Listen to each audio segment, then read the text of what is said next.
Good morning, everyone. I'm Neil Love from Research to Practice, and welcome to What I Tell My Patients. As this morning, we're going to be talking about the management of endometrial cancer. This is the second of 10 programs we're doing here at the ONS meeting. We're really thrilled to be here. This is our 16th year here today. We have a great faculty today, as we do for all of these programs. We have two physicians and two nurse practitioners, Drs. Dave O'Malley and Shannon Westin here on the stage with us, and also Miss Katie Lyle and Miss Jennifer Filipi, the nurses who will be discussing endometrial cancer here today. As always, we're going to be emphasizing new developments, and there's a lot going on in endometrial cancer. The Society of Gynecologic Oncology meetings were recently held, and even more came out there, which we want to talk about today. And for all of these meetings, we will be talking about non-FDA-approved uses of agents at times. Please refer to the package inserts for all the agents.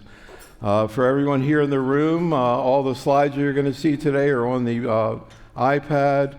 Also, there's a survey for you to take there, and if you have any questions or cases to run by us, you can do that as well. Welcome to everybody tuning in on Zoom. Maybe people are still lying in bed, but we're welcome to have you here, and all the same functions are available in the chat room as well, including a pre-meeting, a post-meeting survey, which if you take, you'll get a lot more out of the meeting today.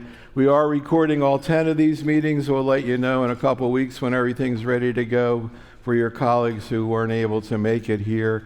And here are the programs that we're doing here at the ONS meeting. And we like to think that we're going to try to take things beyond these specific cancers and also talk about some general themes in oncology nursing, including a bunch of cases that we're going to talk about today from the faculty.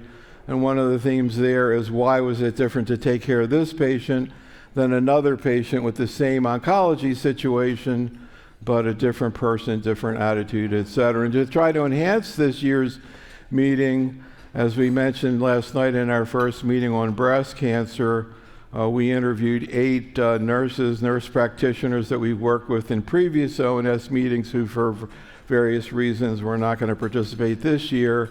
We're going to show excerpts of that, but if you go back, when you go back to your rooms or at any time, if you go to researchtopractice.com/ONS24 clips, we have 84 short videos from these 8 nurses there. We're just going to show 2 of these today, but there's much more from these people on the web if you're interested. So we're going to focus now on endometrial cancer, and we'll talk initially about sort of the biology of it. And the big story with endometrial cancer is immunotherapy, and also a lot of controversy and new developments as it relates to particularly the use of checkpoint inhibitor immunotherapy. We'll also talk about some new exciting developments, targeted treatments, also in the management of endometrial cancer. But we just want to start out and just sort of get in our mind the whole concept of taking care of patients. And this is actually Kimberly Spikes, who happens to be a gynecologic oncology nurse. And she made some comments. I want to, just to kind of get started, maybe Jenny, you can comment on this. And really what it's like to walk into the room of a patient newly diagnosed with endometrial cancer, newly diagnosed with any cancer.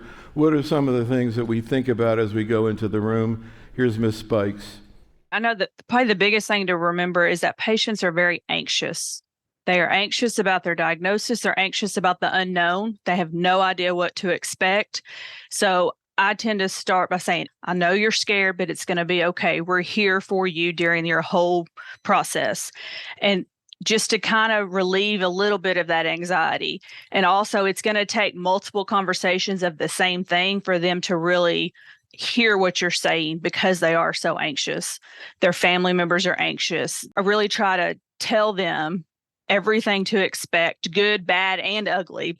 But one of my things I will say is nothing about cancer is black and white. It is very individualized. The same person getting the same treatment is going to respond differently, side effect wise, and the way their cancer responds. Their biggest concern is, how am I going to feel? Am I going to be super sick? Am I going to be able to do my daily activities and take care of my family? Am I going to be able to live my life every day without feeling terrible? So, really what we're trying to do here this week is bring you the expertise of these people and the experience of these people, just the way we do when we pick their brains and when we make rounds, except we have 40 of the best people you could ever make rounds with. Jenny, what are your thoughts as you think about walking into the room of a patient with a newly diagnosed cancer of any type, but particularly endometrial? Yeah, I think, first of all, Kimberly sort of says something very similar to what I say. This isn't going to be easy, but we are here for you. I always like to say, never worry alone. Starting that nurse-patient relationship, knowing that they can call us, we are here. There's different ways to call us now over the phone and using the patient apps. Ours is Patient Gateway, and just letting them know that yes, this is going to be hard, but we are here for you, and then empowering them, getting them into the side effects, and telling them everything that could happen, not to scare them, but to let them know that this is going to be hard. There will be some bad days, and then whatever doesn't work for this cycle, we can try different things next cycle. So Shannon, we're going to talk today about, as always, things on the very edge and newest developments. Often it's not, as Kimberly referred to, it's not always that clear cut what to do. And one of the themes that we want to talk about this week is involving patients in the decisions, and also self-advocacy for patients. I'm curious what your thoughts are about that, Shannon. There are patients who maybe come in very passive, maybe aren't going to want to be involved. How do you actually encourage self-advocacy? Yeah, I think there's a balance. It's exactly what you said. Some people are very comfortable. They're very savvy. They've done a lot of research. They come with all their paperwork and they want to go through all the trials that they've found on the internet. And then you have other people that just throughout their time getting any type of medical care have always said, well, I'm going to do whatever my doctor tells me, right? So I think you have to kind of thread that needle or find that balance for that patient. But, for me, I love what she said, like you have to give as much information as you can. You have to know exactly what are the things that they are going to need to hear to help them make that decision. And then they feel more empowered. And you let them know, I don't need to make this decision for you, but I'm going to help you get there and make sure it's something that works for you and your family members. So, Katie, another theme that we got into with the nurses, and again, there's an hour and a half of video content for you to go through all this. We can't cover all this, in the live meeting, but in terms of the family, the assessment of the surroundings of the patient. Again, when you see a patient newly diagnosed with any type of cancer, but including endometrial cancer, what are you looking for in the family and the support system?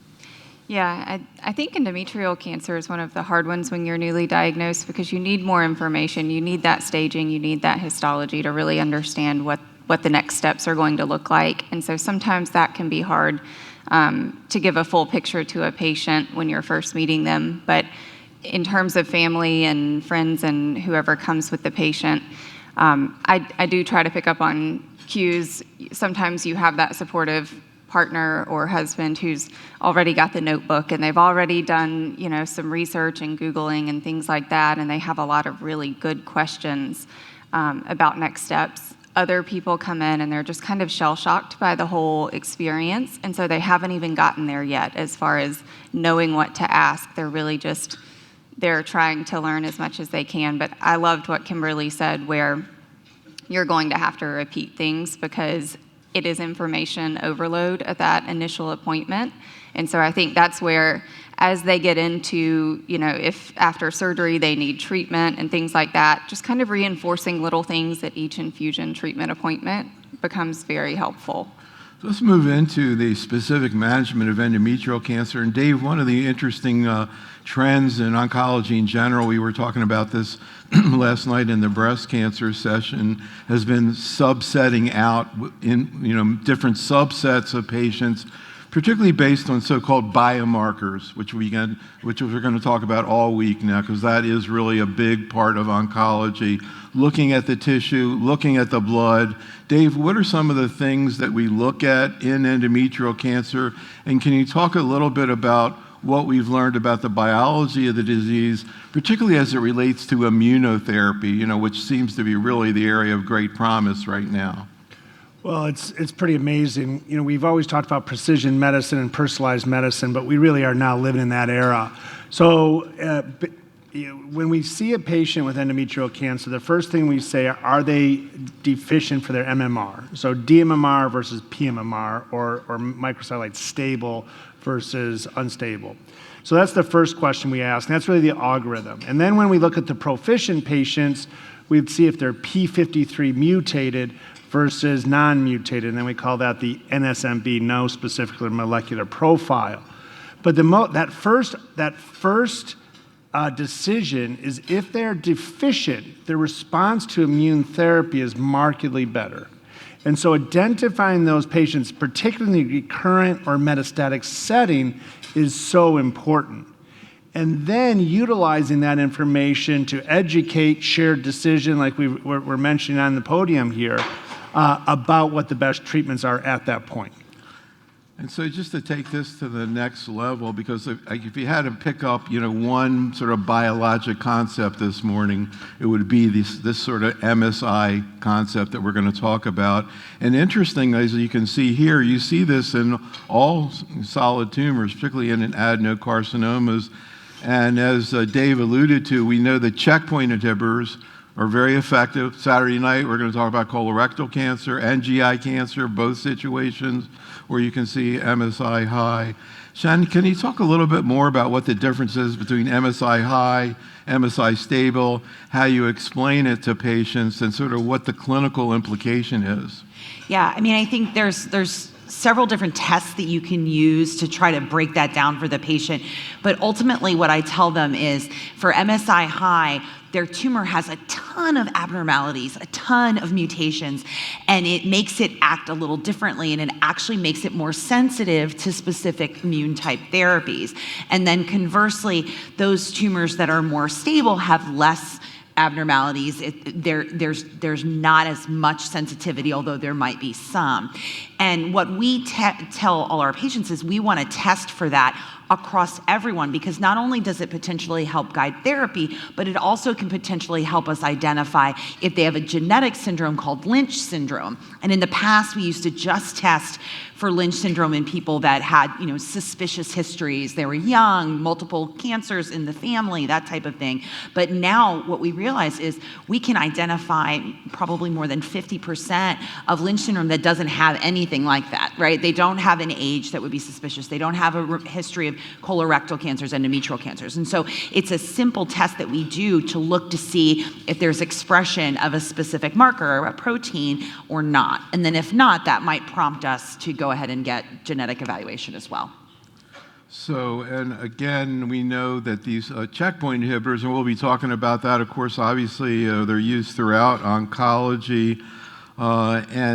Jenny, just kind of curious, I guess one of the issues with checkpoint inhibitors is not just the fact that in some situations they can be very effective, such as MSI high, but also they have a whole spectrum of side effects that we haven't seen in oncology, very different than chemotherapy. What are some of the things that when you are going to use a checkpoint inhibitor, and now in endometrial cancer, it's used in both MSI high and MSS stable. We'll talk about how that might be different. But what are some of the things you're thinking about, particularly in terms of contraindications to using these drugs? Because if people already have an autoimmune problem, you may make it worse. So what are some of the things you're on the lookout for in terms of prior autoimmune problems? Good question. Well, first of all, I think you're exactly right. You talk about the chemotherapy, and then you have to switch and completely talk about, okay, so And we're going to add, pembrolizumab or dostarlimab, and it comes with a whole different set of side effects. And probably you'll be fine with a little fatigue, but also it can cause autoimmune issues. So people with some sort of GI autoimmune disorder or hypothyroidism, it shouldn't be a huge deal because you can kind of just fix that.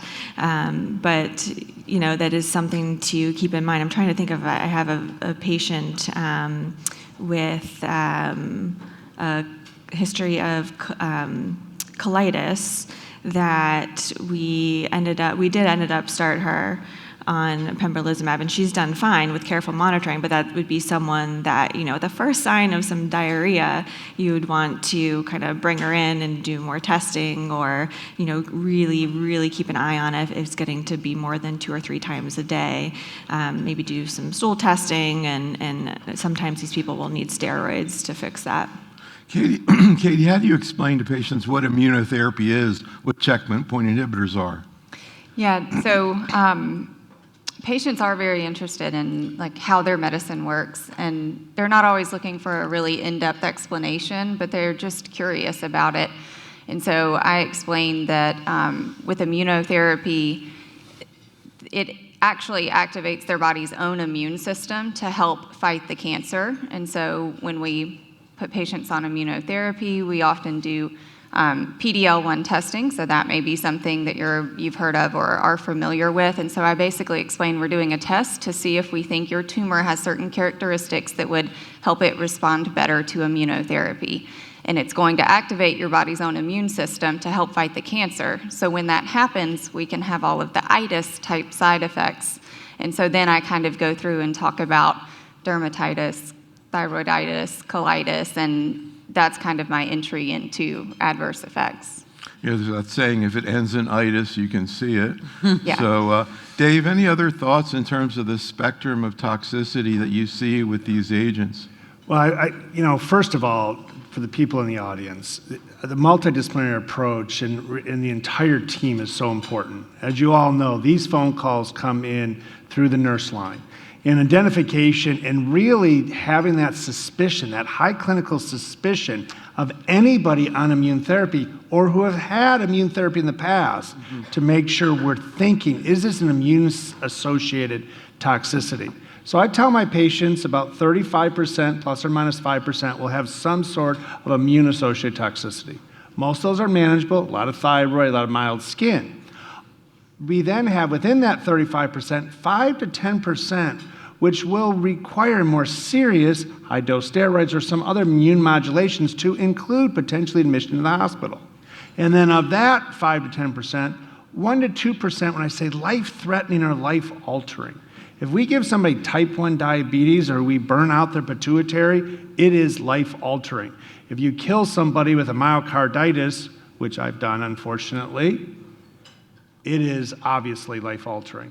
So I'd lay it down in those pretty simple numbers, but looking across solid tumors, it's really unbelievably consistent. We could, argue a little bit about the absolute numbers, but across solid tumors where immune therapy works, so you have it on long enough to see these toxicities, that's the numbers I discuss.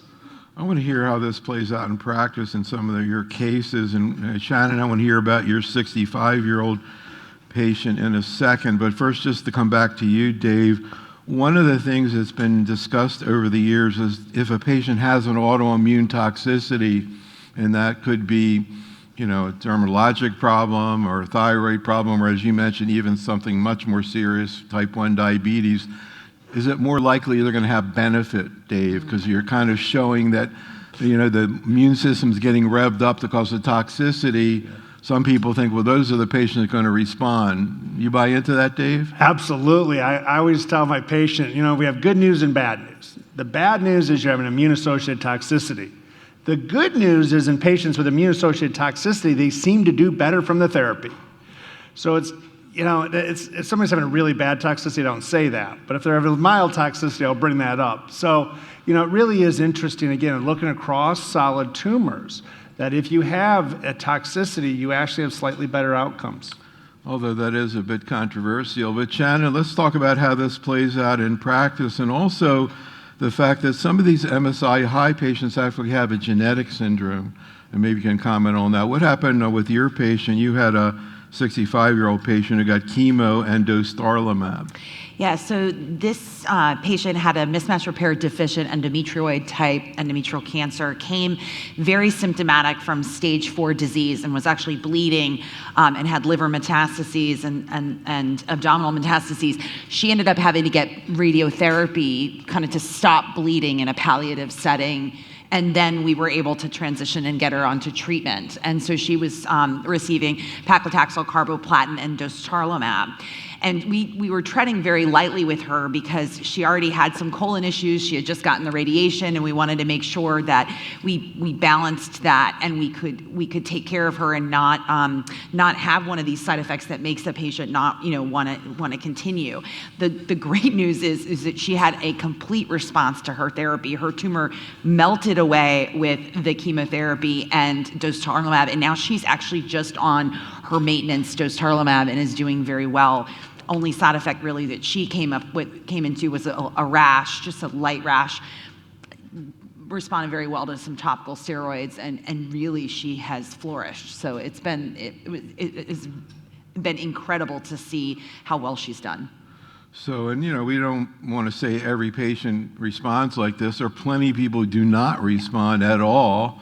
But you do hear stories like this, and you hear them in many different types of cancers, particularly with MSI high. So, and I see here too, as you mentioned, she did have some dermatologic issues. And that's something that, Katie, you hear a lot about skin issues with people on IOs or immunotherapy. Again, any experience with that? Any thoughts about it?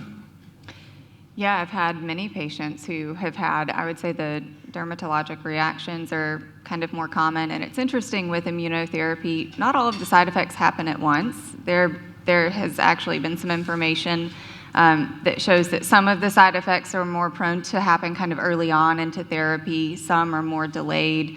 And you can even have some that are quite delayed. But I would say after somebody's been on it for years. But the dermatologic toxicity is one that does occur earlier on in therapy, and I've seen it anything from, mild skin rash, but nothing that itches too much. I can usually prescribe some topical steroids and things like that, and if it regresses, we're good. If it stays at grade 1, I don't have to really disrupt treatment or do anything. But I have had some patients where they certainly have had more severe rashes that take up more of a percentage of the total body surface area. And so those can be a little bit harder to manage. There are times where I've had to hold therapy. We have talked about some patients needing a steroid taper and things like that. I've had to do that one time. I've also referred to derm a couple of times when the things that I have tried just have not gotten that patient back to a grade 1 or where I need them to be. So I have utilized the help of dermatology as well. We are lucky as APPs to have some really good guidelines though. When adverse effects happen related to immunotherapy, we do have resources where we can go and look up each adverse effect and kind of have an algorithm for what to do, and that kind of helps guide what our decisions are. So, Dave, we put up there a couple of different checkpoint inhibitors, pembrolizumab and dostarlimab. There are many others that are approved and being used in oncology. What do we know about differences between these? If you see a trial that uses one of these particular agents, then in general, and that trial's positive, then in general, we talked about this yesterday with the CDK inhibitors. You go with what the trial shows. But what do we know about the differences between these agents, Dave? Are there substantial differences? I don't think there are substantial differences. The first two trials were PD-1 inhibitor, and we've talked about those, pembro and dostarlimab, but now we're seeing atezo and durva, which are PD-L1 inhibitors. So I think as we look at some of the subtle differences and use cross-trial comparison, which we know is not valid, but we do it all the time, when we're trying to differentiate those, with the approval of both pembro and dostarlimab in uterine cancer, we're using pretty much only those in our clinical practice. I think as we see potential availability of some of our other checkpoint inhibitors like the PD-L1 antibodies, we'll have more experience on that. But right now, there's not significant differences. There may be some subtle differences, but they've never been compared, obviously, in endometrial cancer. So I want to get a little bit more of a flavor, again, of how this plays out in clinical practice. And Katie, you have a 68-year-old woman who got, again, chemo and pembrolizumab, and other patient had dostarlimab with then pembrolizumab maintenance. Can you talk about what happened with her? Yeah, this is a patient who I think about 4 years ago, she was in her mid-60s, came into our clinic and was shocked to have a diagnosis of stage 4 endometrial cancer, and it was actually a neuroendocrine tumor of the uterus. So it was also an interesting histology, which made it not exactly straightforward for what typically comes in. So she is an extremely healthy patient. She just came and saw us for a follow-up visit earlier this week, but she was extremely healthy. She was not expecting a diagnosis like this. She had her surgery, was treated with chemotherapy, but right after surgery, we were sending her tumor off for testing to see kind of what biomarkers we had, which was going to help determine what we did for her treatment, because she really wanted to be as aggressive as possible and do whatever she could. She comes in and she travels a lot. She's got grandchildren, so those are her priorities and kind of what she lives for. So because of that, she wanted to be very proactive. So we got her testing back and she was MSI high, which was great news in terms of counseling her, because we talked about adding immunotherapy to her chemotherapy that she was getting. And so we did that for 6 cycles, and then after she had her post-treatment scan, we started her on maintenance pembro, and she did that for 2 years. As far as tolerability, she did have some like oral gum inflammation. So I did have to do a Dex oral rinse for her, and that really did help to maintain that. And interestingly enough, like I was saying before, this is not something that happened in the first 6 months of her being on immunotherapy. I think it happened about a year into her receiving immunotherapy and was something that she kind of dealt with for the last year of her maintenance. That has since resolved now that she has completed the maintenance and is on surveillance. She comes in and has scans periodically because of her initial histology. And this past week she came in, had a scan, and it was still completely clear. So she had a complete response and has still had a durable response about 2 years out. What's it been like to take care of her? What's it like to take care of her? It's great, because she comes in now and she's just so thankful. She had overall a great experience, so now I get to hear about her kids, her grandchildren, and trips that they go on. She volunteers with one of our local support groups called Can Survive, and so I get to hear about the luncheons that they have and the education, and she's very interested now in giving back to the oncology community and kind of working with patients who are now going through what she navigated a couple of years ago. Can you imagine the day when that would be a typical case in your practice? I mean, that's obviously what we're trying to head towards. So let's get back to the clinical research issues. And Dave, we've seen over the last year or two a typical kind of scenario in oncology. And again, as we said last night, we're going to talk about endometrial cancer. We're going to talk about oncology in general also. And oncology in general, when you develop new therapies, then you start moving them earlier and earlier. So where we were a couple years ago, Dave, was in the microsats. Maybe you could talk about where we were a couple years ago in terms of the treatment of metastatic disease, both MSI high and MS stable, and then what happened in terms of particularly 2 big trials came out, so-called phase 3 trials that are really trying to make definitive statements about how you should treat cancer. Dave, can you capsulize a wild story that's happened over the last year or two? Well, our backbone was always carboplatin and paclitaxel, and that's really all we had. We tried to change it around, but the reality is that's what we had. And then with the publication of both RUBY, which was the dostarlimab trial, and GY18, which was the Pembro trial, we saw that in patients who were microsatellite high or deficient for MMR, that they had about a 70% improvement in their outcomes of their patients. And what's amazing with that, when you're talking about curves and how much they're doing, how much better they're doing, 70%'s great. But when you look at the curves, when you look at the flat or the tail of the curve, we are curing. I know that's a dangerous word, I'm sorry, but I think it's the reality. We are controlling disease long-term and probably curing patients at a markedly higher level. And that's really what we need to start talking about in recurrent metastatic disease. Yes, the differences are amazing, but are we curing more patients with metastatic recurrent cancer? So we saw that in the deficient population, unbelievably consistent at a 70% improvement. More modestly in the proficient or the microsatellite stable group. We did see improvements, 40-ish%, about 40-ish%.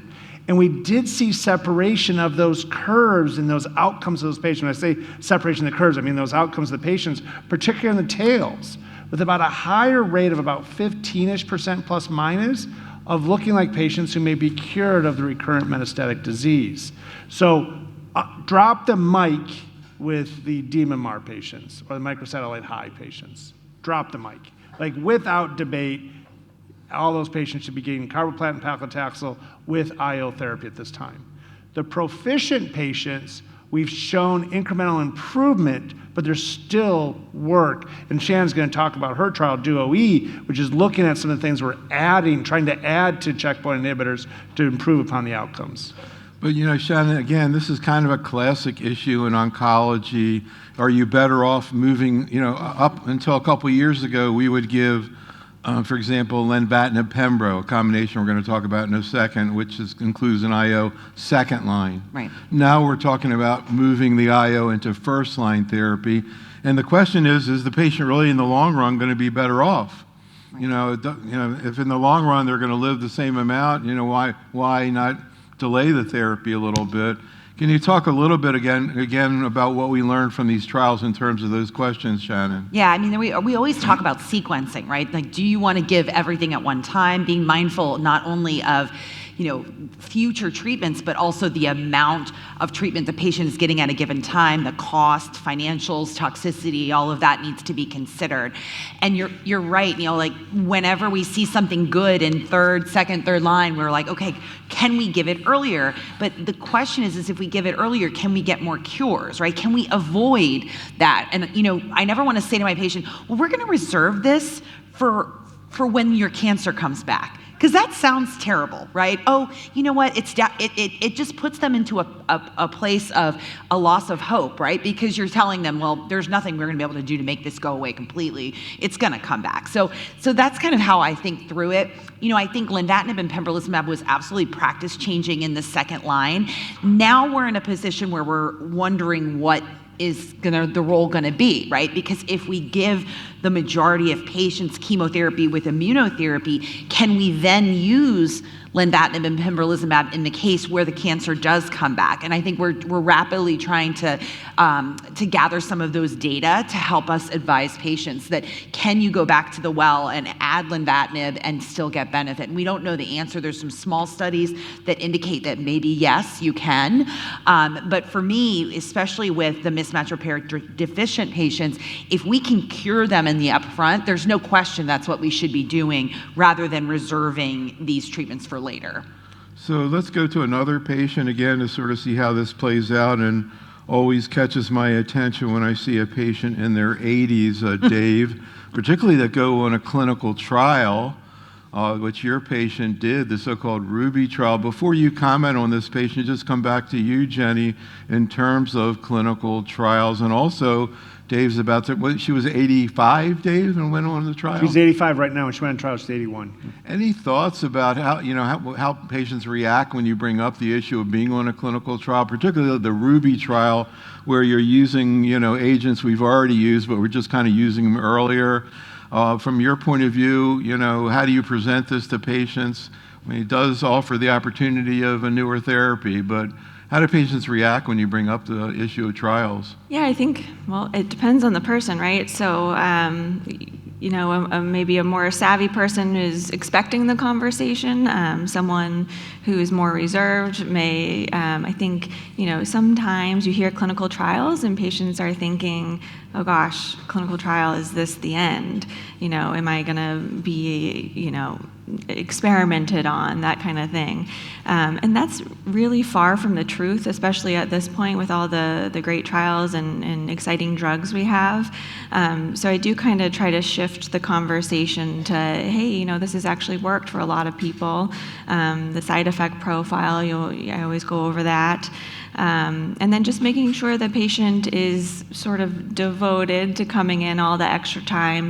There could be extra biopsies, extra trips to the hospital, extra imaging, and just make sure they're really on board with all of that.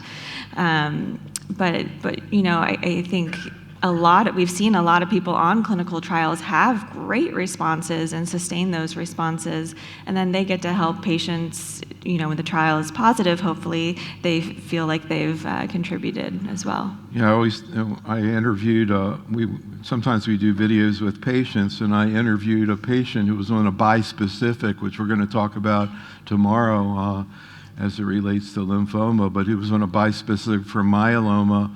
No side effects, remission, been on it for a year and a half, and the day I did the interview was the day the drug was approved. So he'd been on it for a year and a half already when the drug was approved, and that is what you're talking about, offering something that you can't get outside of a trial. Yeah, and just one more thing. A lot of clinical trials have line limits, right? So when you're talking about the next line of therapy, sometimes right. I'll bring that up and say, yeah, we could do standard of care. We can pull chemo off the shelf, but you're eligible for this now, and especially someone who maybe not be overly symptomatic, and we maybe have the luxury of time. I always mention that just to say you might not be eligible forever. So what about your octogenarian, Dave? Yeah, I think we're paternalistic when it comes to our older patients. And, there's overwhelming data at this point that just ask the patient what they want to do. What are their goals? And when we look at the data objectively, patients in their 70s and 80s want to be offered the standard therapy. And so I really try not to be paternalistic, and I talk about this is where we are. From a surgical standpoint, I think it's a little different because they have a significantly higher rate of side complications. But from a treatment standpoint, when we look at the tolerance, they seem to do pretty darn well compared to their younger patients. So I talked to her about her options, and I talked about clinical trials. And one of the things I say is, tomorrow's therapy is today, right? But the other thing I say, and we probably don't talk about this enough in clinical trials, one of the reasons I love clinical trials is because we're going to take care of our thousands of patients we take care of.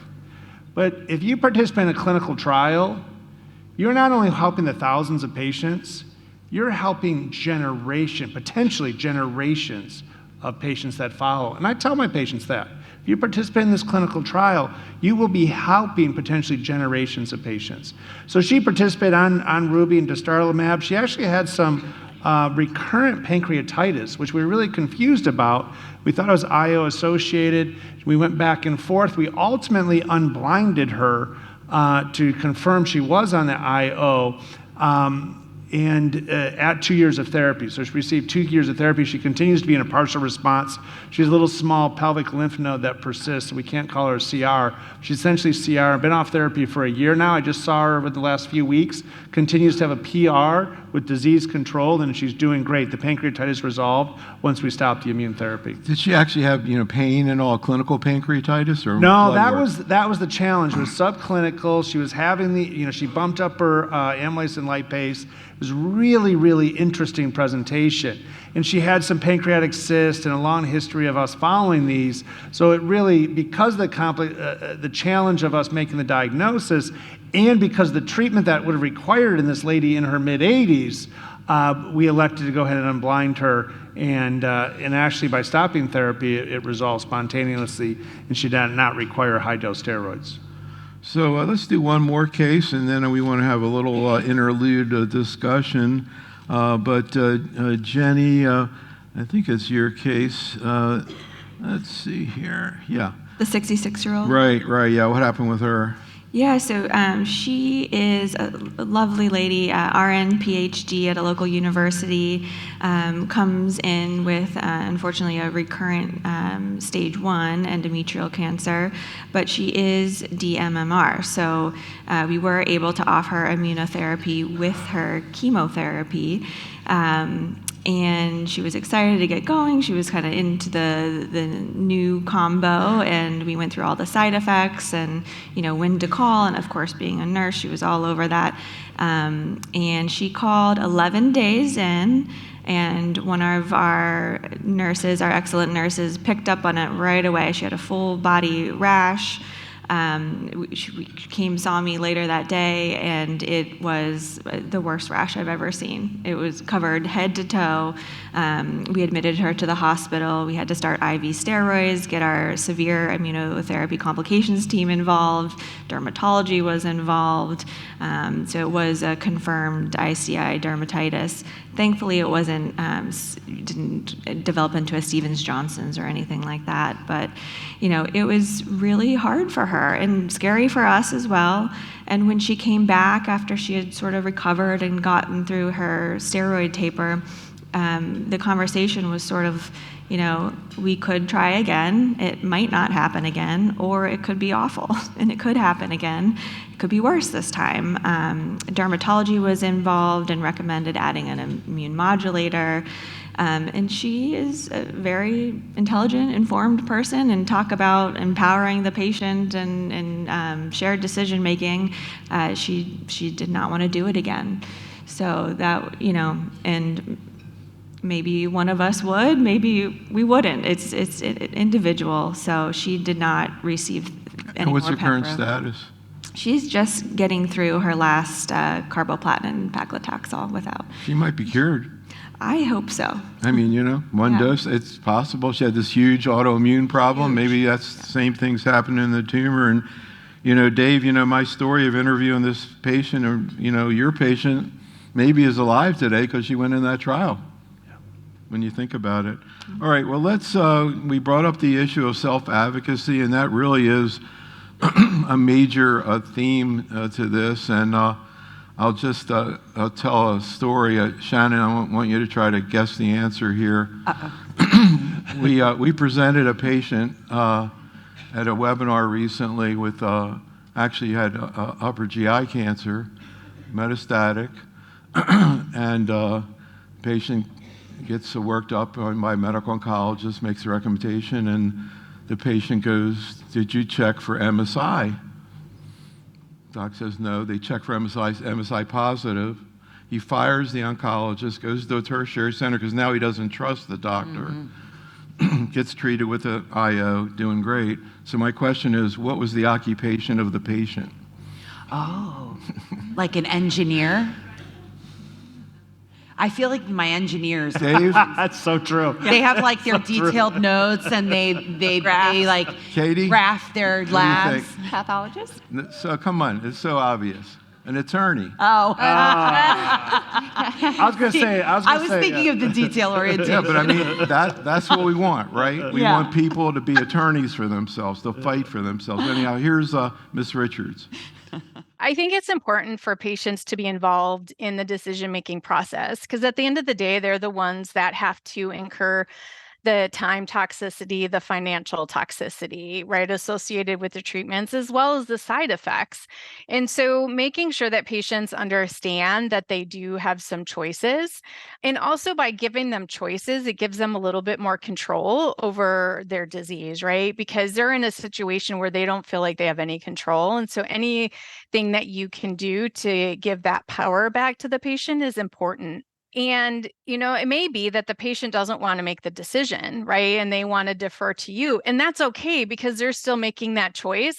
It's important for us as providers to understand that, part of the shared decision-making model is also giving some control back to the patient. Even if they decide they don't want to make the decision, that's still letting them be in control of that decision. And then I think the other piece of that is that we may not always agree with the decision that a patient makes, right? Like we may be going, this is not the best decision to be making, but at the end of the day, they're the ones that is being affected.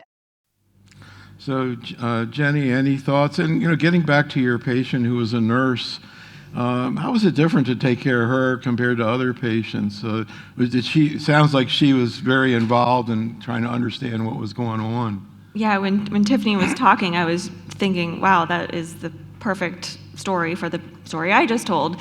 It's different when you're taking care of a nurse or another medical provider, right? They are usually more informed. They have been in it, especially oncology nurses. You've worked on the floor and seen the awful things, but maybe you've seen some good things too. But I think, just being more informed and knowing the data a little more, you can have sort of more intricate conversations around that. And we did. And she, at the end of the day, she felt the risk was just too great and we needed to respect that. So, yeah, we actually, last night, we're talking about a patient who also was a nurse in the similar situation. Let's talk a little bit about, we mentioned the fact that we have seen some really exciting advances in terms of immunotherapy, particularly in this subset, the so-called MSI high. But I want to talk about now new research, particularly in MSS stable, which as you heard, the results are not anywhere near like what we're seeing with MSI high. And Shannon, you actually presented a trial that got a lot of attention looking at a strategy. We're going to be doing another program here on ovarian cancer. And of course, there we're going to be talking about PARP inhibitors. But you talked about bringing PARP inhibitors into the management of endometrial cancer. So what was the thinking behind that idea? What did you see with the study and kind of what do you think it means? Yeah. So, you're right. We've really prioritized PARP inhibitor development in ovarian cancer because of the proportion of patients with homologous recombination deficiency and BRCA mutations. But actually, we took that lens back to endometrial cancer and found there was a really high proportion of patients or tumors with endometrial cancer tumors that had abnormalities that might predict benefit from PARP. So not only, mutations in things like BRCA, but also mutations in something called ARID1A that seem to predict benefit from PARP. And so we thought it would be interesting to kind of look broadly across advanced and recurrent endometrial cancer and see if we could improve outcomes with the addition of PARP to immunotherapy. And so this study kind of started right around the same time as the RUBY study, the GY018, but we wanted to kind of look one step further. So it had an arm of chemo plus durvalumab, which is the PD-L1 inhibitor, and then an arm of chemo plus durvalumab, and then olaparib maintenance, which is the PARP inhibitor that was used. And the bottom line is a positive study. Both the durva arm as compared to the chemotherapy control, as well as the durva olaparib arm as compared to chemotherapy control, improved progression-free survival for the patients, so how long they could go without their cancer recurring. But when we teased out the biomarkers, that's where I think it's the most interesting. The population that was mismatch repair deficient, or MSI high, didn't seem to get that much more benefit from the addition of PARP. I think it's because they do so well, because the mechanism of action would indicate indicate that they would have had more benefit, but I think that the patients were just doing so well that we didn't see that much more improvement. But conversely, in that mismatch repair proficient group, that's really where the addition of PARPs, it doubled the 18-month progression-free survival, with almost 50% of patients alive progression-free at 18 months, which is very impactful.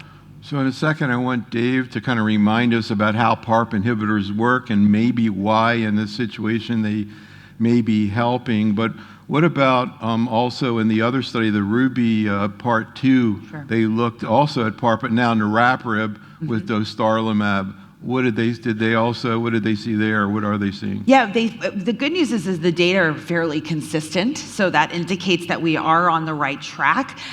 They looked at the combination of dostarlimab with niraparib, again, in that maintenance strategy just versus chemo. And they saw an improvement in progression-free survival across the groups. The problem, and this is always the way this is when you look back at your trial designs, and this is both for my trial, the DOE trial, as well as the Ruby trial, is that we don't have a PARP alone arm. So the question comes, is there a population of patients who would benefit just from PARP? Like, could we avoid a 4-drug combination? So I think that would have been nice, but it's also more patients and more cost and more time. And so you do the best trial that you can to get it done in a timely fashion. So we don't have the answer to that. So in a second, I want to hear about your 66-year-old patient whose grandfather was kidnapped by Clyde of Bonnie and Clyde. Probably you don't even know who Bonnie and Clyde is, but anyhow. So Dave, can you just, again, we're going to get into this, of course, with our ovarian session, but can you just kind of talk a little bit about the PARP inhibitors that we have, the difference between them, and how they work, and tolerability issues? So there are really 3 PARP inhibitors for ovarian cancer, which are available in the U.S. For ovarian cancer. So olaparib, rucaparib, and niraparib. I really should say niraparib second. The reason I put olaparib and rucaparib together is they're both twice-a-day dosing, and niraparib is once-a-day dosing. So that's a big difference. Some of the, we talk about PARP trapping and different mechanisms of the treatments. The reality is these 3 agents are more similar than different, especially olaparib and rucaparib. So we think how PARP inhibitors work are disrupting the machinery of the DNA repair mechanisms. So by disrupting that machinery with the cells trying to stay alive with repairing changes in the DNA, you disrupt that machinery, and then that leads to the cells killing themselves, essentially, dying. So it makes sense in uterine cancer, and I think Shannon said it beautifully, that the MSI high or the DMMR patients doesn't seem to benefit. But there's clearly some signal there in the MS stable or the proficient patients. The issue is, and we just had a conversation, so 2 hours last night, I had a meeting just talking about Ruby and DUO-E. For 2 hours, that's all we talked about. So we really need to dive down into this personalized molecular signature to reiterate what Shannon said, in identifying the patients that are most apt to benefit from this disruption in the DNA repair pathway. So, ovarian cancer, Shannon, we have all these genomic markers. Certainly BRCA is a big one, but there are many others, PALB2, et cetera. Do they predict who benefits in this situation? So TBD. So we are doing a deep dive, and we just had a conversation about this. We're doing a deep dive. I'm very fortunate we have a large wealth of translational data from the DUO-E study that I hope will help us define that. The bottom line, what we've looked at so far, as expected, patients that have BRCA mutations or other relevant mutations in the homologous recombination pathway did better. They had a 70% reduction in the risk of progression. Small numbers, this is very small numbers, about 12% of the whole trial had these, but those patients that got a PARP that had those aberrations did extremely well. So that's probably going to be a low-hanging fruit. What we don't know yet, and what I'm hoping we're going to figure out, is what defines homologous recombination deficiency in endometrial cancer, right? So there's a test that people can get through different genomic platforms where you can get a so-called HRD score. That score is based on ovarian cancer, and we don't know if that's the right cutoff for endometrial cancer. So what we're going to try to do is tease that out with these data. So Katie, if this does play out, and of course we use, as we mentioned, PARP inhibitors all the time in ovarian cancer, if they do come in here, which seems not unlikely, what are some of the toxicity issues that we're going to be dealing with?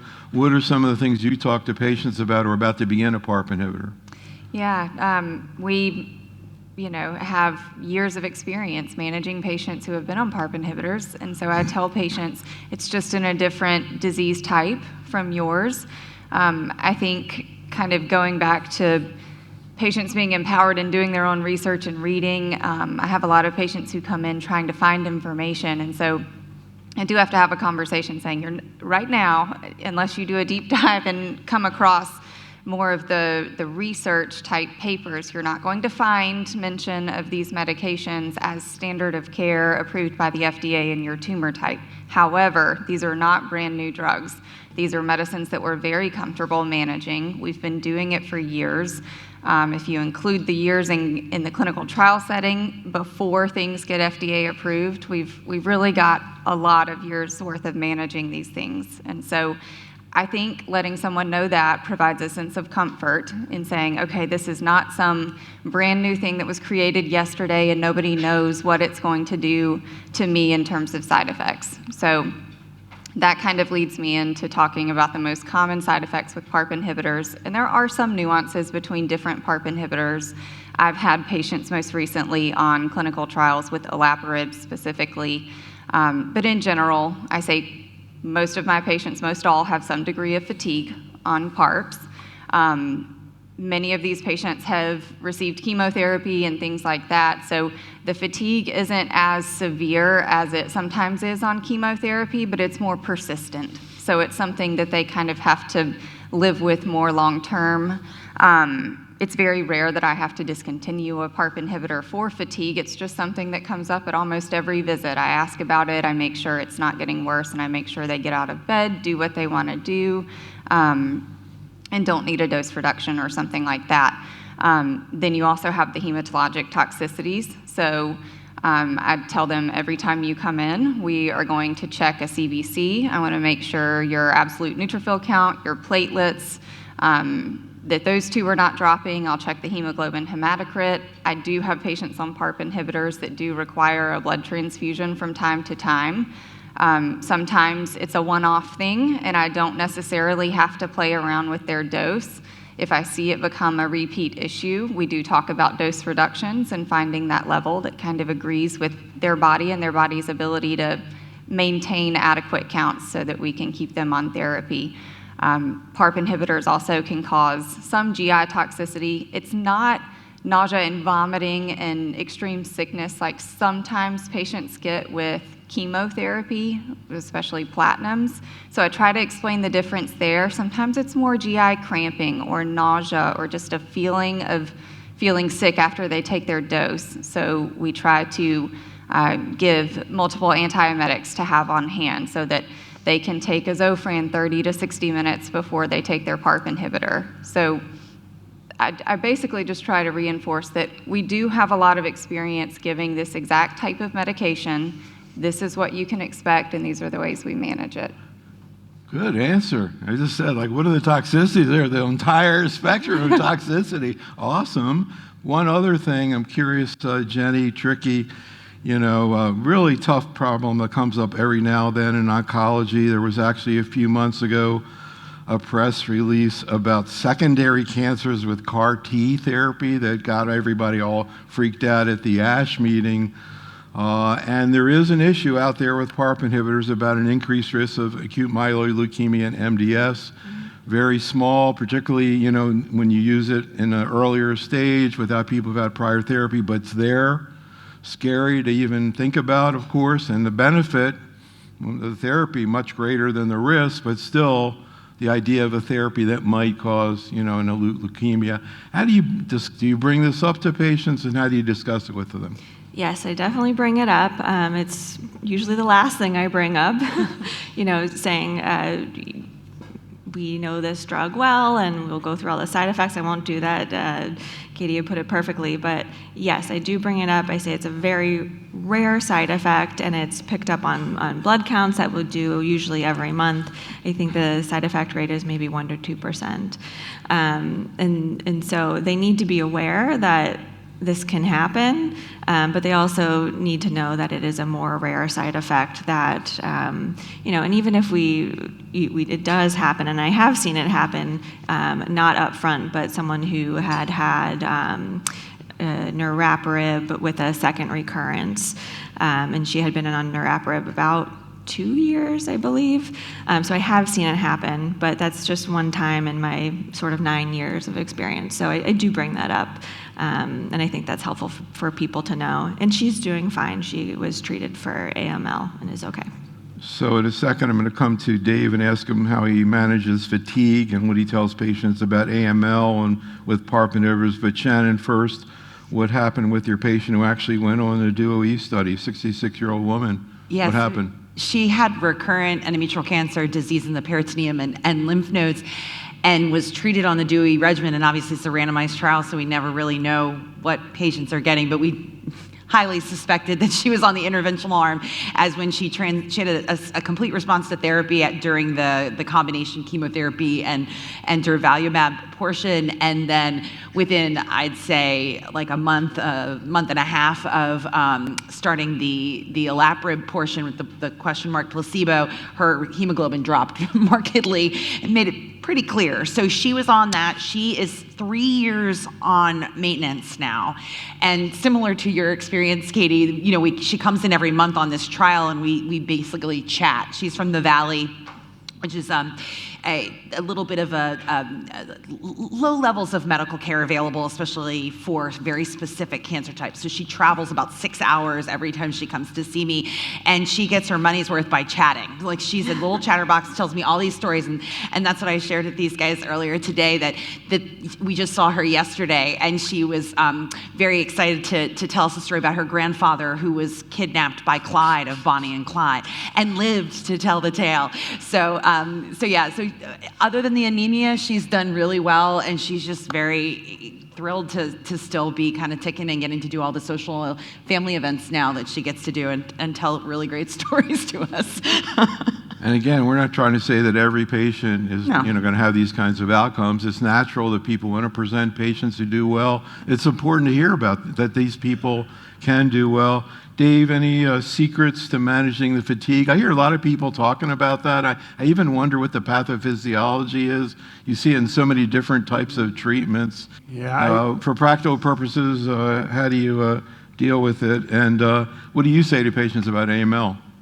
Well, let's start with AML. When we look at the background risk of patients exposed to carboplatin, it's about 1-ish%. And when you look at patients treated in the first-line therapy with PARP inhibitors, it goes up to about 1.5 to 2%. So you could say, it doubles your risk, or you could say it increases by 1%, half to 1%. But in the recurrent setting, where in the first-line setting, we treat for 2 or 3 years, depending on the trial. In the recurrent setting, if we use PARP inhibitors, which we don't do that much anymore, we treat indefinitely. So the exposure is much longer, and what else? They've had multiple lines of platinum therapy. In those patients, the risk originally has been reported about 4 to 8%, but we just wrote a paper recently. We looked at patients who did exceptionally well in the recurrent setting, and that rate went up to about 14% of those patients did exceptionally well. And one of the predictors seemed to be the time they're on PARP inhibitors. So I think, I tell patients on that, if I'm using in a recurrent setting, do we limit therapy to 2 to 3 years? That's unanswered, and the data is that's not how the trials were set up. But I have that conversation with regards to the risk of AML and MDS, because as patients can do well if they're in remission. If they're in active therapy for ovarian cancer, a diagnosis of AML usually kills the patient. So in those regards, you have to have those frank discussions. With regards to fatigue, I have no idea about the pathophysiology. I don't think anybody does. But we really talk about, I'm the least tree huggy type person there is, but I love talking about yoga and activity for the management of fatigue. And it really is, you look again across all tumor types, liquid and solid.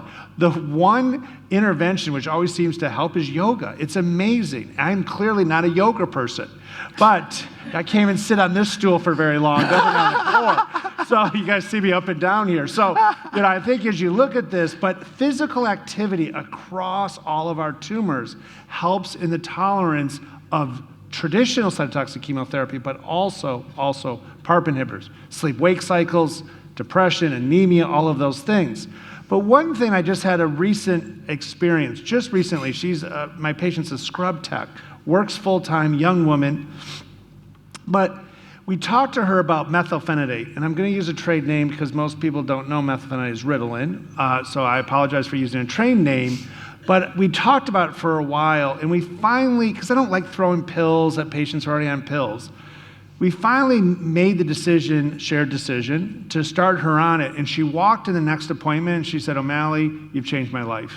This was a life-changing treatment.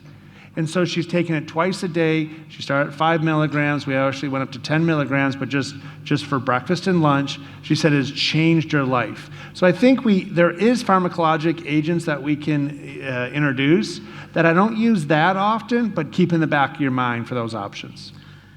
Any thoughts, Katie? Have you ever used Yeah, that? we've done that once with one of our patients and used that medication. And at first it was kind of like, do we really want to get into this and add that? And I'm similar. I take a less is more approach. If we can do as many things that don't involve pills to help with side effects, that's great. I just really try not to add something else to the list if I can help it. But in that one unique scenario, again, that actually worked quite well. I'm also really big on emphasizing the importance of getting quality sleep at night by being physically active during the day and maintaining hydration. So I talk about that a lot. So I can't remember last year. I'm not sure we were in this era last year. I think we were still on lenvatinib pembro, or maybe that was the year before. But the last few years, clearly second-line therapy of MS stable disease, which is the most common variant here, has been the combination of lenvatinib, the tyrosine kinase inhibitor, and pembrolizumab. And that strategy of combining an anti-angiogenic, particularly a tyrosine kinase inhibitor, or, for example, bevacizumab, you see in many areas in oncology. We're doing a program here on hepatocellular cancer, atezolizumab, bevacizumab, another example of that. Renal cell cancer, there are 3 different combinations they use. It's immunotherapy, again, and a tyrosine kinase inhibitor. So, Shannon, can you talk a little bit about why we think adding in an anti-angiogenic like this to an IO increases the activity? And particularly, what do we know about this combination, which really has a lot of activity, but also has a few pitfall challenges? Yeah, sure. I mean, I think the important piece here is that when we were using these in the second line, again, MSI high, mismatch repair deficient, the activity of immune checkpoints alone is well more than adequate and very active. So this was really focused on those tumors that do not have that are mismatch repair proficient. And there was some data to indicate that if you put these tumors into a more hypoxic condition, so low oxygen, that it activates the immune system and allows the immune cells to be more active and to be able to target the tumor better. And that was borne out by the data where we saw in patients that had mismatch repair proficient disease that the use of this combination had well higher response rates initially than what we would expect for chemo, where we see 5 to 10% response. We saw 30 to 40% response with lenvatinib and pembrolizumab. And then when it was compared directly, we saw improvement in progression-free and overall survival. So a clear winner and a clear FDA approval in this space. But As we do with a lot of drug development, we were always trying to do the max dose, right? What's the maximum tolerated dose? And the maximum tolerated dose of lenvatinib is not necessarily the well-tolerated dose for everybody, right? So we saw quite a bit of side effects, and that impacted patients' ability to stay on therapy. And when you look at some of the trials that were done, it was something like 70% had grade 3 tox. I mean, it's just very high, right? So I think using some nuance around dosing and also with mitigation strategies is really important with this regimen. So maybe we can kind of get into some examples of what happens with this regimen. And Jenny, you have the 83-year-old patient. Can you talk a little bit about her? Yeah. First of all, when one of my oncologists comes in and says, all right, we're starting pembro lenvatinib, I'm like, all right, buckle up, because this is a drug that's hard to manage, and this is sort of the bread and butter of what we do as oncology nursing, being really, really educated on all the small side effects and all the different little tricks that we do to keep these patients on therapy and the highest dose that they can tolerate. This patient, lovely 83-year-old, very robust. She's a trained chef, an artist. She was 110 pounds soaking wet, so I knew it was going to be an issue, because I do see a lot of anorexia, weight loss, stomatitis, in addition to, of course, high blood pressure and some rashy stuff.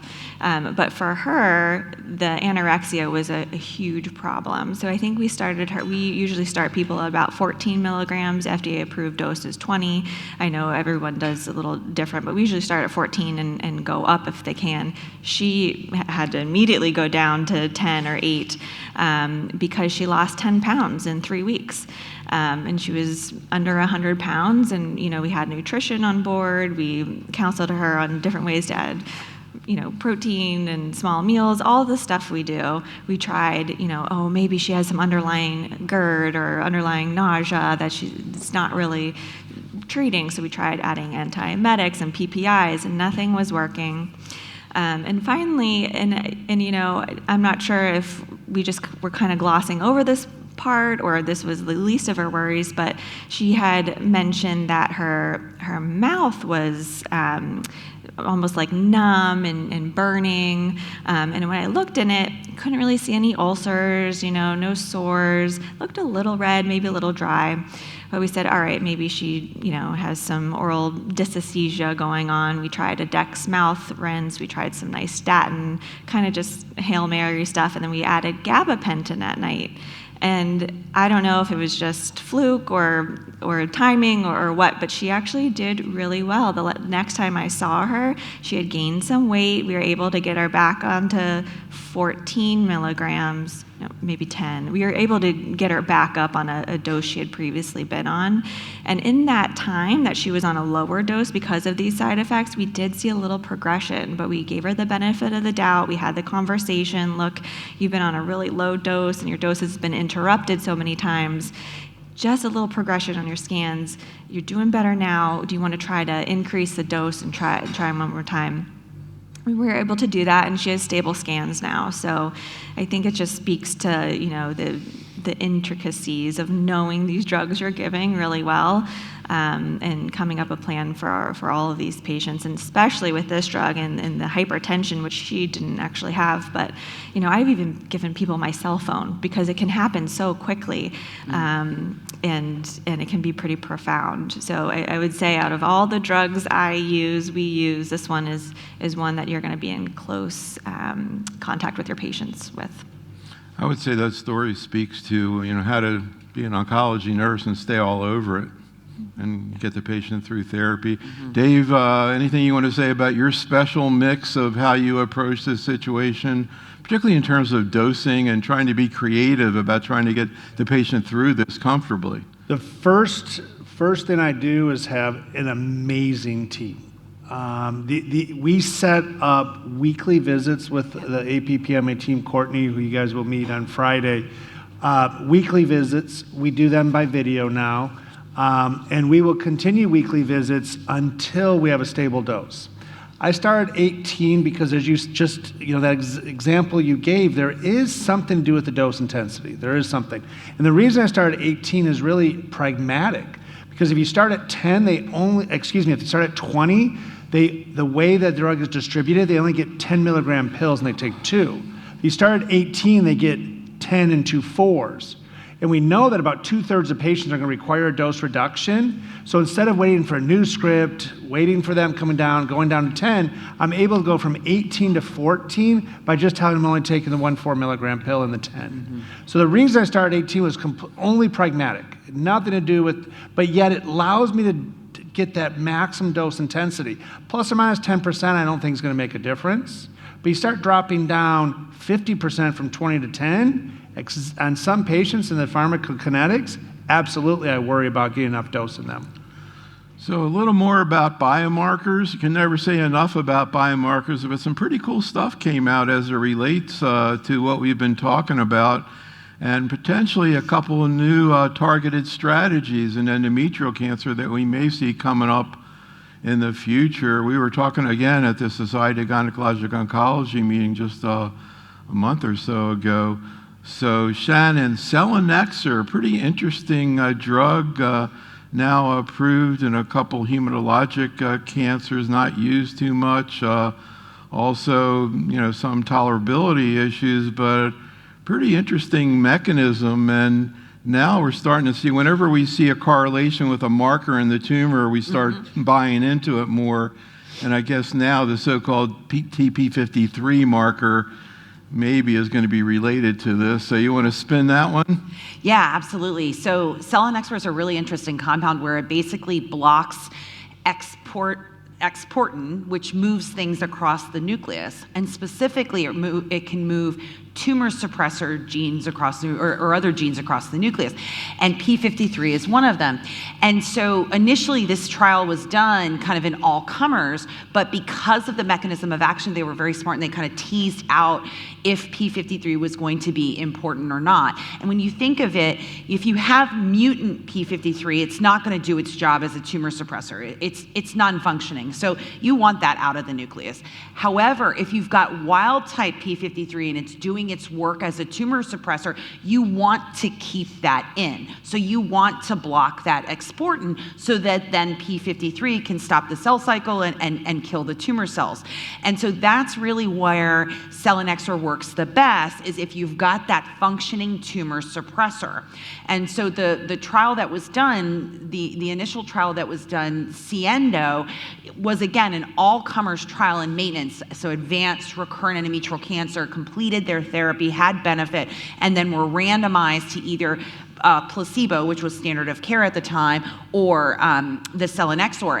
And the study overall did not show a benefit to selinexor, but when they broke out that population that had that functioning tumor suppressor, that wild type P53, that's where the boldest improvement in progression-free survival happened. So not enough to get the FDA approval from that trial, but now they're doing a confirmatory trial just in that population. I am so glad you asked Shannon that question.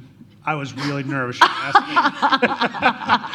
me. Shannon's not only one of my best professional friends, also probably the smartest person I know.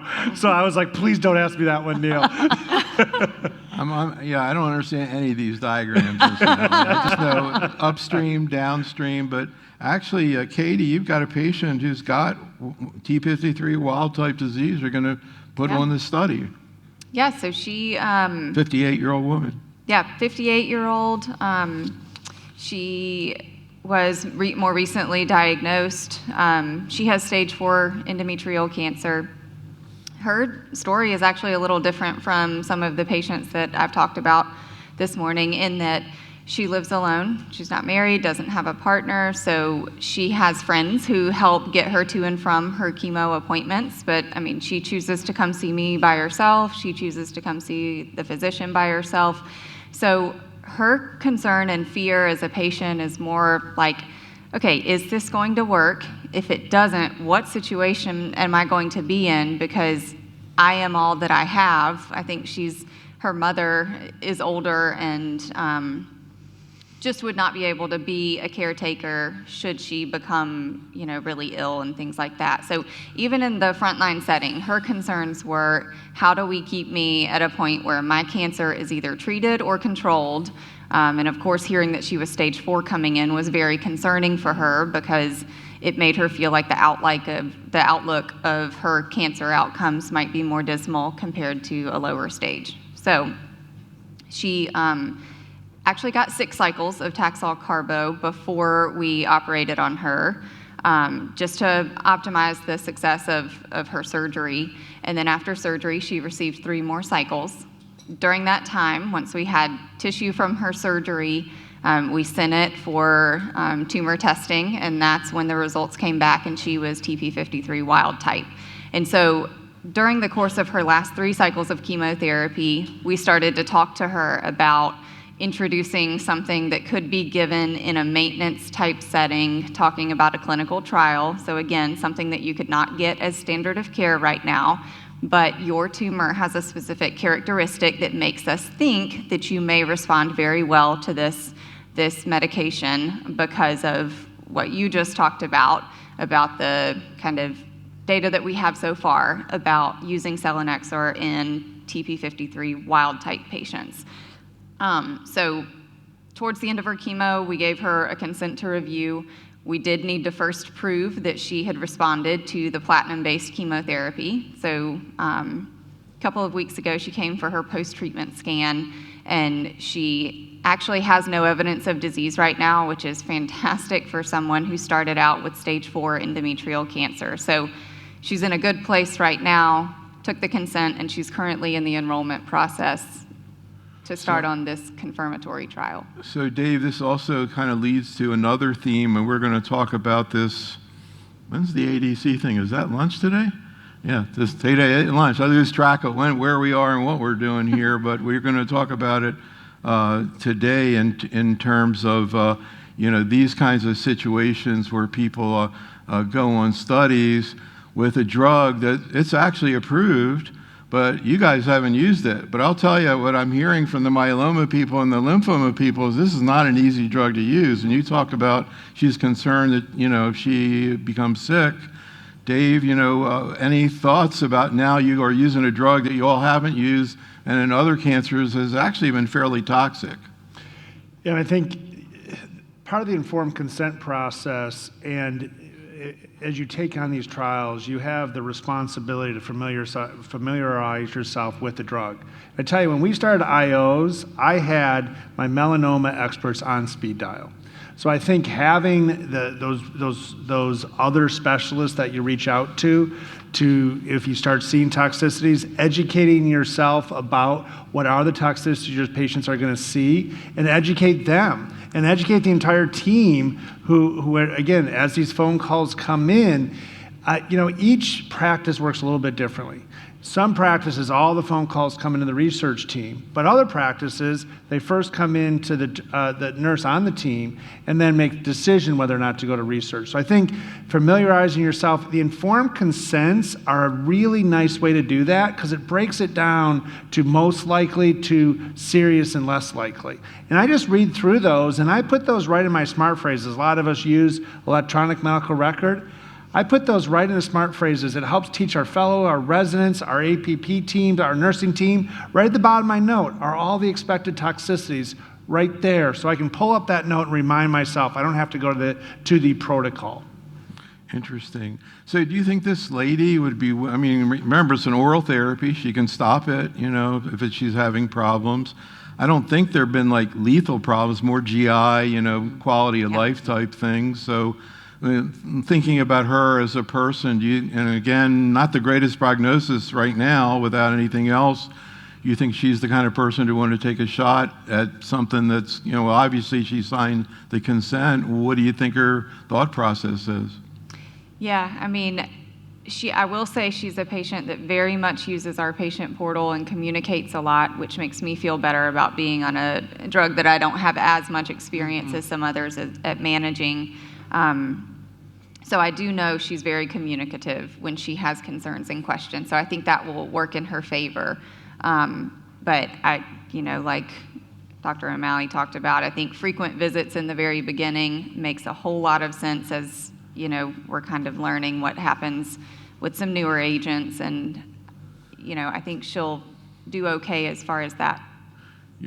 You probably know Joe McHale, who's a myeloma specialist, where they've used this. And when you hear him describe the way his team supports these patients with selinexor, it reminded me of what you were talking about when you deal with lenvatinib pembro. Really intensive follow-up that for them, they say their patients are comfortable. Let's talk about another really exciting development. And again, we're going to get into this today at lunchtime, so we're not going to spend a lot of time talking about it today. But really, this is revolutionary. The use of HER2 targeted therapy, particularly one drug in particular, an antibody drug conjugate that again we're going to talk about today at lunch, trastuzumab deruxtecan, which we talked about last night in the breast cancer session. This drug was first developed in breast cancer, and just a couple weeks ago, after a bunch of trials, including endometrial cancer that we're going to talk about, biliary tract cancer, all lung, now it has a pan-tumor approval. So theoretically, any patient with a solid tumor could receive this antibody drug conjugate. And if you treat breast cancer, you know that this drug is very effective and has very prolonged tolerability and also some pretty interesting toxicity issues. So we'll just briefly touch into it because we're going to get into a lot more at lunch in terms of this. So first, Dave, can you talk a little bit about what HER2 is, how we test for it, and what we've learned about some of these new therapies? Well, it's really a protein that sits on the cell. And, those who treat breast cancer have been talking to HER2 a long time. We've been talking about uterine cancer, but mostly the serous subtype. So when we look at this, we test through an IHC. We've used the breast cancer criteria in the past, and a 2+ would be considered indeterminate, and then we would reflex into FISH. The most recent data is we're, in our practice now, are only using immunohistochemistry to test for it. We're just asking, is it 3+, 2+, 1+, or 0? And we're really looking and learning from the breast cancer literature with regards to the different ways to define this. The challenge with the all-comers indication is only for 3+, but they did not really tell us what the biomarker was. So the pan-destiny tumor used the gastric criteria. And so now when I send tissue to the pathologist, I say, please use the gastric criteria because we've been using the modified breast for a decade. So just in order so we can really compare apples to apples in some ways about the indication. So the IHC is what we're doing. Sometimes, I just had a case this week, I actually just read it yesterday, they reflex to FISH. I didn't ask them to do that, but it's not going to make a difference because with the 2+ and the NCCN guideline indication, I'll use that as a potential agent. I just had a flash of, how they have people who do hand things, to sort of translate. I wish I could do this to translate what he just said. So I thought I did okay. Got to slow down a little bit there, dude. You went a little bit fast. All right. That's okay. Let's go back to let's try Shannon for a second. You just got pulled. I tried. This is why we're spending an hour and a half on it at lunch. Okay, really. No, seriously. Yeah, this is we're just dipping our foot in here. But the bottom line is, Shannon, and we can talk, and we'll talk at lunch about HER2 low and what that means and sort of where all this is heading. But the bottom line is if you have a patient with endometrial cancer who's run out of options with metastatic disease, and frankly, if you have any patient nowadays with a solid tumor who's run out of options with metastatic disease, you need to check the chart and see if they've had a HER2 assay. Yeah. Because this drug, I don't know, have you got to the point where you start to see people respond? Oh yeah, we've been using it. We were fortunate enough to participate in the Destiny Pan-Tumor O2 study. So we drank the Kool-Aid a couple of years ago now and have been checking HER2 on almost all of our patients. And importantly, it included endometrial, included cervical, it included ovarian. So tumors for which we need more options. So I think in my practice now, I probably have 10 patients that are taking this medication, and I think 5 of them are patients with endometrial cancer. And it works. I have multiple patients that have a wonderful response to therapy. You know, the beginning, the toxicity is there, but it is, to your point, is very manageable. I mean, we've gotten very aggressive with antiemetic management, anti-motility agents, kind of giving patients those things early on to try to get out in front of some of the toxicity so that the patient can stay on.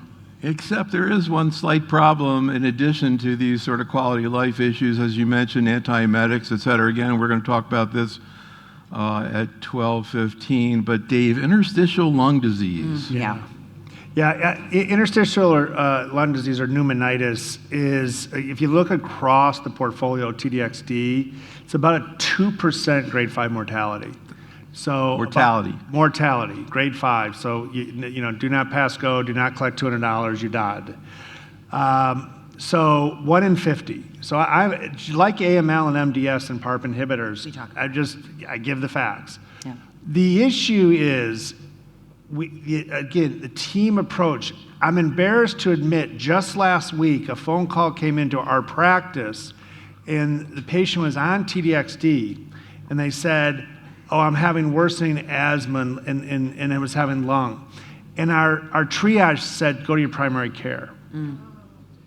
So that was picked up by our APP team, thank goodness, because they saw the phone call, then called and evaluate, and it was fine. But it was just one of those, it's a reminder, you know, what we talked about, IO therapy, same thing for these antibody drug conjugates. You have to think pneumonitis, because if you don't identify it, patients can die. If you identify it early and treat it aggressively with steroids, always hold therapy, essentially always hold therapy, and treat with steroids, you can make a big difference in the intervention and the outcomes of these patients. And actually, Jenny, we have your colleague Kelly Goodwin's going to be here at noon. You know, she's a lung cancer nurse. The other people on the panel at noon are actually breast, because they're the people who have the experience. And you know, they have algorithms that in breast now they're not even quite out there yet. We actually had a breast person talking at the GU oncology meeting a couple of months ago. But the breast people are very aggressive. You're going to hear about this at noon, about looking at pulmonary imaging, because what they want to do is pick it up before it's symptomatic. And if you do that, you don't see grade 5.